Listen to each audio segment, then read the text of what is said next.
Um estudo que tem permitido caracterizar a contaminação ambiental da antiga área de recebimento de resíduos sólidos em Passo Fundo e o monitoramento desta área tem sido feito por pesquisadores da Faculdade de Engenharia e Arquitetura da UPF. E é sobre esse estudo o Universidade Aberta desta noite. Continua com a gente neste bloco a professora Evaniza Quevedo de Mello e neste bloco nossa convidada é também a estudante do 7º nível do curso de Engenharia Ambiental da UPF, a Mozara Benetti. Seja bem-vinda, Mozara, ao programa Universidade Aberta. Professora Evaniza, desde 2002 que esse espaço, conhecido como Invernadinha, não recebe nenhum tipo de resíduos. Já são quase 10 anos sem receber esse tipo de material. E em função dessa caracterização e desse monitoramento que vocês têm feito nesse local, vocês percebem que há uma grande vegetação já surgindo, se esperava que realmente fosse se recuperar tão rapidamente, sem nenhuma tecnologia, sem nenhum investimento nessa região. O que representa também essa vegetação que está presente hoje lá nesse local?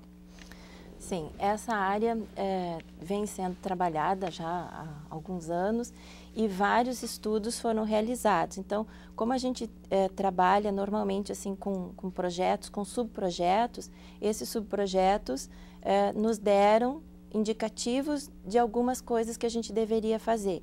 Então, em relação à vegetação, foi um dos primeiros trabalhos que a gente fez, um levantamento para ver o que existia.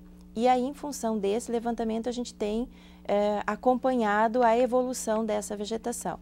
Nos primeiros resultados, a gente encontrava só gramíneas e algumas outras espécies de crucíferas e algumas da família das compostas, que hoje é a família Asteraceae.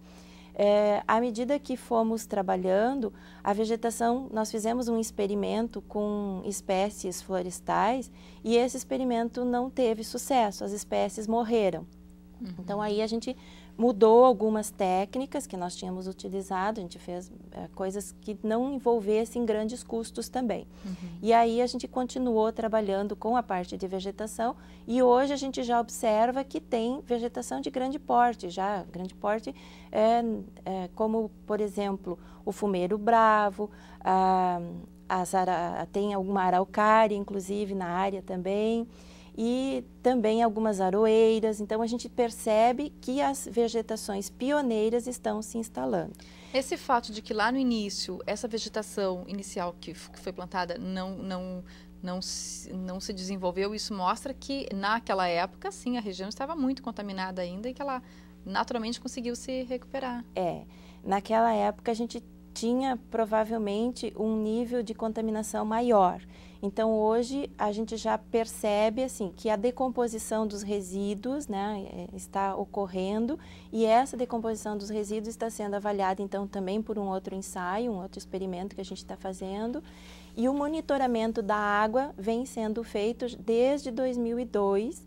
Esse monitoramento tem algumas épocas que aparecem alguns parâmetros alterados, e a gente, então, sempre vem acompanhando. Quando acontece de ter algum parâmetro alterado em relação às normas, a gente busca identificar o porquê. Uhum. E também nós fizemos um experimento com os alunos da Arquitetura e Urbanismo e da Engenharia Ambiental do 2º nível, para saber, assim, a gente mostra uma fotografia e pergunta para eles das 5 opções, o que poderia ser aquela área. E entre elas está uma disposição de resíduos sólidos urbanos. Ninguém vai nessa opção. Uhum. Então, eles colocam que era uma lavoura abandonada e tal. E aí a gente percebe que a área hoje está completamente diferente do que ela era lá na década de 80 ou 90. Então, isso é extremamente positivo, né? Isso perceber essa recuperação, exatamente, essa possibilidade. Isso é muito importante. E mesmo pessoas da comunidade que conheciam a área, quando a gente pergunta e mostra, aí eles voltam e lembram, realmente, lá era o lixão de Passo Fundo. Então, hoje quem passa pela BR não identifica mais aquela área como a área do antigo lixão. Uhum.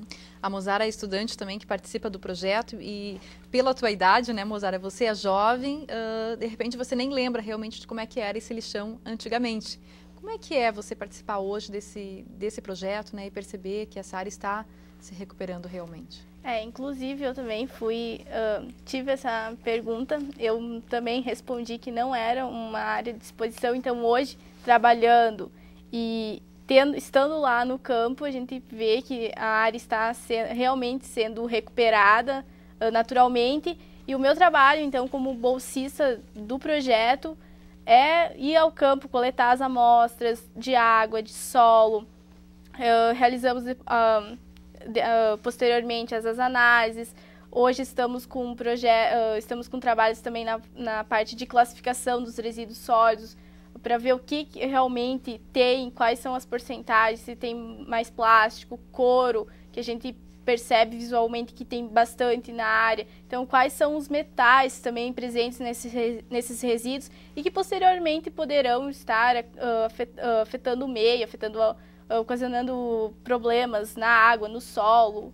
Enfim, é um trabalho que envolve do acadêmico estudo, aplicação, tu está informado através da revisão, conhecer novas metodologias de autores, não somente brasileiros, mas estrangeiros, que trabalham também nessa área de recuperação, e tu tem envolvimento maior, às vezes em sala de aula a gente não tem uma noção do que é, daí tu vai para o campo, tu conhece, tu estuda, tu coloca em prática aquilo que às vezes tu não tem uma visão diferente do que é que é apresentado em sala de aula. Até porque na sala de aula, né, professora, nem sempre se tem tempo suficiente para detalhar muitas coisas, né? Então, é passar aquela base para o aluno. E aí, claro, aquele que tem o interesse de buscar um diferencial, faz como os seus estudantes no projeto de pesquisa. Exatamente.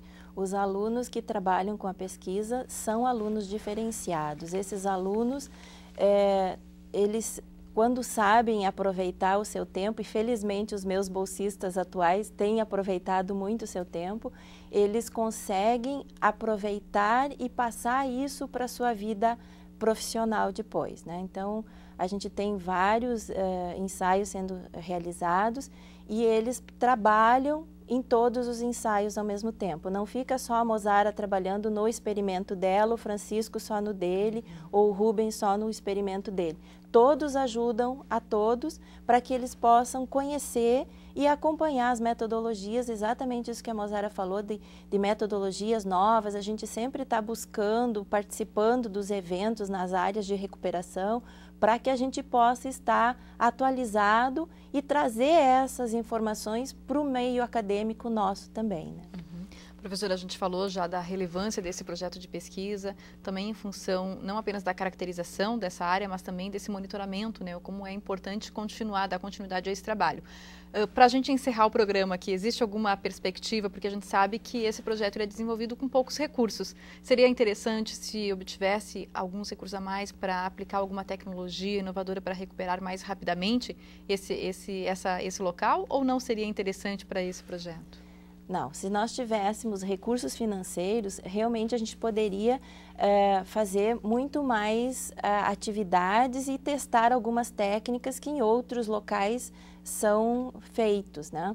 Mas nós temos limitações financeiras e em função dessas limitações financeiras a gente tem trabalhado buscando mais a recuperação natural e observando essa recuperação natural como que ela está acontecendo. Então, o processo é mais lento, mas a gente pode também levar isso a um final interessante. Então, a gente tem um processo de monitoramento, esse processo de monitoramento deve continuar e sempre a gente vai implementando novas técnicas para poder avaliar se o que nós estamos fazendo está correto e o que a gente tem a melhorar. Então, a gente sempre está buscando novas informações, conversando com outros profissionais de outras universidades, da Embrapa, para que a gente possa trabalhar integrado, né, e poder ter um resultado bom e que a gente possa dizer daqui a alguns anos, né, que essa área está recuperada ou que ela está,